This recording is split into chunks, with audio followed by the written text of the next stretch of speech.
Hello students, I hope that you all are doing great. ये हमारे MGPE 10 के exam preparation का part 2 video है जो कि जून सेशन के लिए काफ़ी ज़्यादा इम्पॉर्टेंट है। तो अगर आप हमारे चैनल पे नए हैं तो चैनल को ज़रूर सब्सक्राइब कर लेना और डिस्क्रिप्शन में आपको हमारे लाइव चैनल का लिंक मिल जाएगा। तो अगर आप मेरे एमजीपीई कोर्सेज के 10, 11, 13 इनके लाइव क्लासेस को देखना चाहते हो तो उसके लिए आप लाइव चैनल को सब्सक्राइब कर लो। इन फ्यूचर एग्जाम से एक दिन पहले मैं ज़रूर आपके लिए एक फाइनल मैराथन क्लास लेकर आऊँगी इस चैनल पे, जहाँ पे आपको एग्जाम से रिलेटेड जितने भी वेरियस टॉपिक्स हैं उन्हें हम एक ही वीडियो में कवर करवा देंगे। तो मेरे जो वीडियोस होते हैं वो इंग्लिश और हिंदी दोनों मीडियम के स्टूडेंट्स के लिए होते हैं। तो ये वीडियो मेरा बायलिंगुअल रहेगा, जो कंटेंट होगा वो दोनों लैंग्वेजेस में होगा। एमजीपीई 10 के एग्जाम के लिए अगर गेस्ट पेपर की रिक्वायरमेंट है तो इस नंबर पे आप व्हाट्सएप कर सकते हो। जो प्राइस है गेस्ट पेपर का दोस्तों वो है ₹49, जिसके साथ आपको जो मैं यूट्यूब पे करवाती हूँ अगर आपको वो मटेरियल चाहिए तो वो भी आपको मिल जाएगा। ठीक है, सो एमजीपीई 10 का ये पार्ट 2 है। क्वेश्चन नंबर 1 पे चलते हैं। पहला जो क्वेश्चन है वो कह रहा है कि इन कैपेबिलिटीज कैन बी सरपास्ड। किस तरीके से जो अक्षमताएं होती हैं, जो वीकनेसेस, लिमिटेशन, शॉर्टकमिंग्स होती हैं, उन्हें पार किया जा सकता है, इस पे हमें चर्चा करनी है।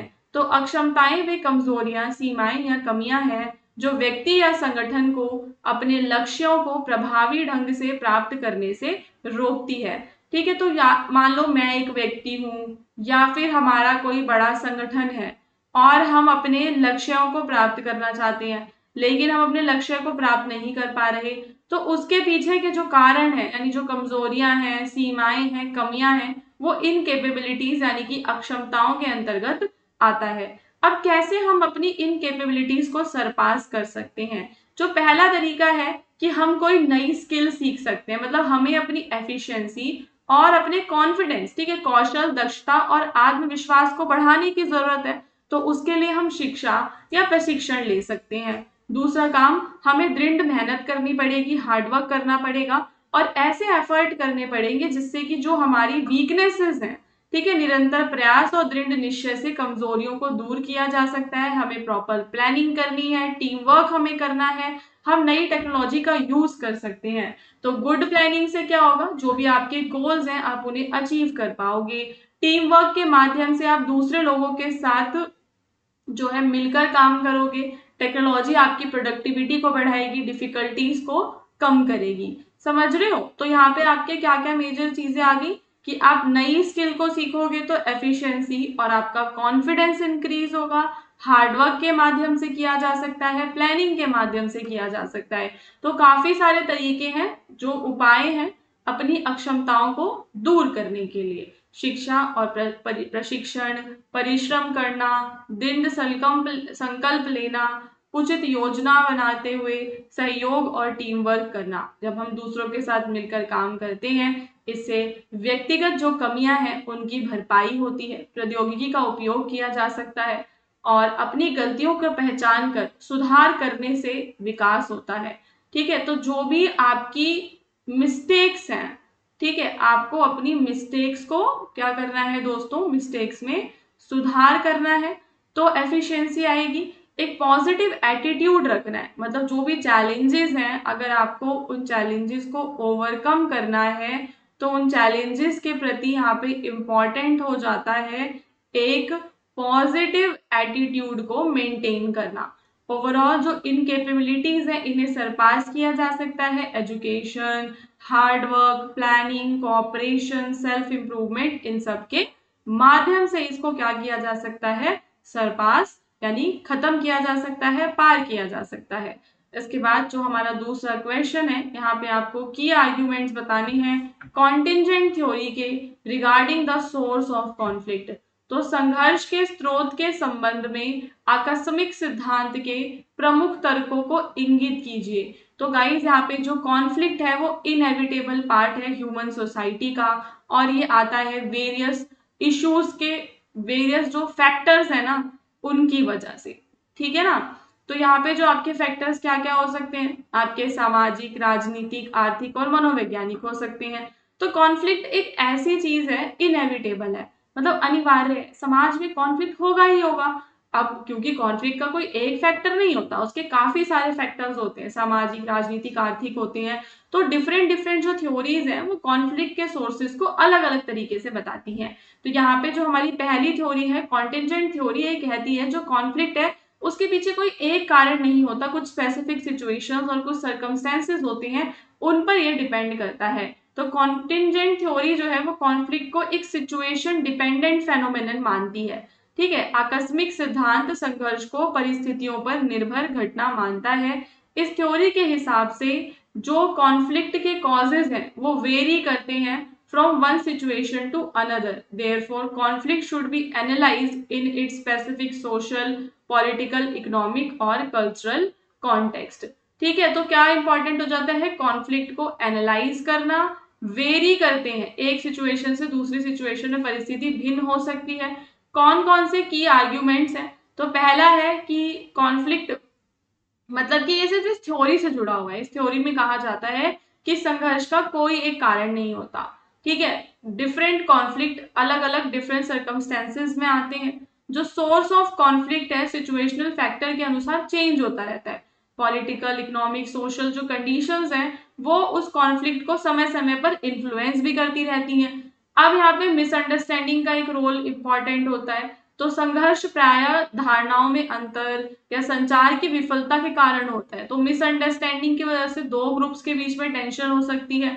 रिसोर्सेज की कमी एक बहुत बड़ा कारण होती है। जब भी लोगों पे जमीन, पानी, जॉब की कमी होती है तो उधर डिस्प्यूट्स जनरेट हो जाते हैं। तो लिमिटेड रिसोर्सेज के ऊपर लोग कॉन्फ्लिक्ट करते हैं और ये आगे मेजर सोर्स ऑफ कॉन्फ्लिक्ट बनता है। स्कैरसिटी यानी कि संसाधनों की जो कमी है, स्कैरसिटी ऑफ रिसोर्सेज। जो इंडिविजुअल्स हैं उनके कॉन्फ्लिक्टिंग गोल्स और इंटरेस्ट होते हैं। तो differences in culture, religion, language, ये सब कंट्रीब्यूट करता है कॉन्फ्लिक्ट में अलग अलग कंडीशन में। तो इनके फैक्टर्स जो है वो डिपेंड करते हैं उसके कॉन्टेक्स्ट पे, मतलब कि परिस्थिति पर निर्भर करता है इनका इन्फ्लुएंस। डायनामिक नेचर होता है कॉन्फ्लिक्ट का। थ्योरी आर्ग्यू करती है कि कॉन्फ्लिक्ट के जो सोर्सेज हैं समय के साथ दोस्तों वो परिवर्तित होते रहते हैं। तो सिद्धांत मानता है कि संघर्ष के स्रोत समय के साथ बदलते हैं। जो संघर्ष आर्थिक कारणों से शुरू हुआ है बाद में राजनीतिक और सामाजिक रूप वो ले लेता है। तो इम्पॉर्टेंट होती है ये थ्योरी क्योंकि ये व्यापक समझ के लिए जरूरी है। ये हमें समझने में मदद करती है कॉन्फ्लिक्ट्स को मल्टीपल पर्सपेक्टिव के माध्यम से। ये एम्फेसाइज करती है कॉन्फ्लिक्ट को उसके यूनिक कॉन्टेक्स्ट के हिसाब से समझने में, अंडरस्टैंड करने में जो एक्चुअल कॉज है कॉन्फ्लिक्ट का, और सुटेबल जो सॉल्यूशंस हैं वो फाइंड आउट करने में। नाउ इसका क्रिटिसिज्म भी आप लिख सकते हो कि कौन कौन से चीजें हैं जिस पर इसको क्रिटिसाइज किया जाता है। तो क्रिटिक्स कहते हैं कि कोई भी यूनिवर्सल एक्सप्लेनेशन इस थ्योरी ने नहीं दिया है, इसके विश्लेषण में जटिलता है, प्रत्येक संघर्ष को अलग अलग देखा जाता है इसलिए विश्लेषण जटिल हो सकता है, प्रिडिक्शन में डिफिकल्टी होती है।